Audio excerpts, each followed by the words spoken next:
these are very important topics that we're discussing now.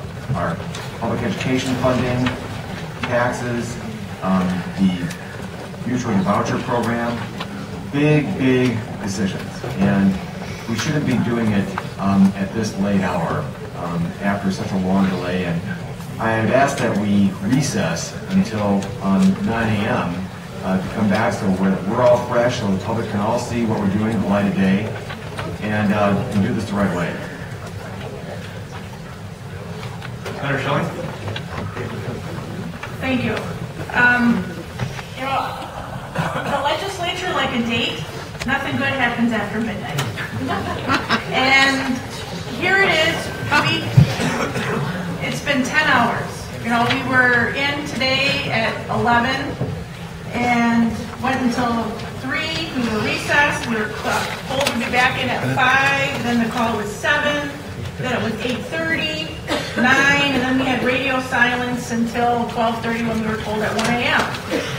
Now, I'm sure that today has been a long day for the majority party as you have had to sit and negotiate with yourselves and with others. And, you know, you had to figure out what the right hand and what the far right hand was doing and come to agreement on this.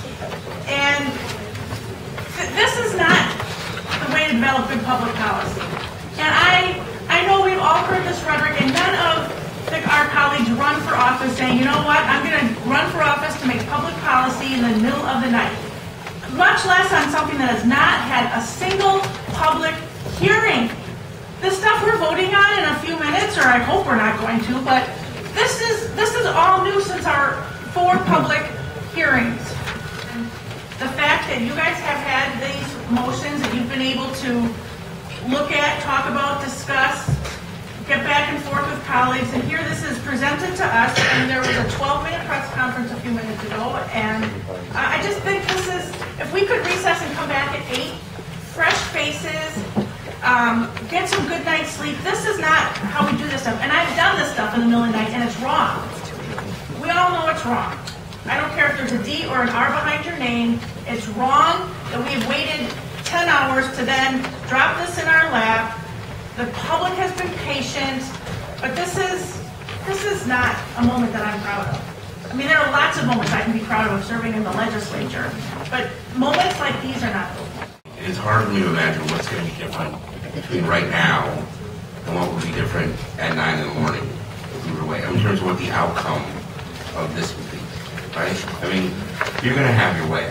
I'm guessing there's going to be several 12-4 votes that come along, and you'll have your way on it. But these are big topics that are left here. We're talking about education and taxes, 2 very big topics that remain. And what we're asking you for, in good faith, is really just to recess until tomorrow, and be able to do this in the light of day and not under the cover of darkness, so that not only the public has a better chance to understand it, but that we're more coherent when we're debating and deciding how to spend billions of taxpayer dollars that affect in many ways the future of our state and our constitutional responsibilities to adequately educate every single child. So you know, there's nothing that's going to change between now and 9 a.m. whether that will be well rested and do a better job representing the people of the state who sent us here to do this very important job. Well, thank you. I think I probably spoke to all 4 of you today, and made it clear from the beginning that it was our intention to wrap up today and to continue throughout the process until we're done. We will give you the time that we've done with other omnibus motions. We've already had that discussion, and you agreed that we would give you an hour to discuss the 2 omnibus motions that are going to be coming before you. So it's our intention to continue on, but to be consistent and respect your role here, and you will have time to review the honor.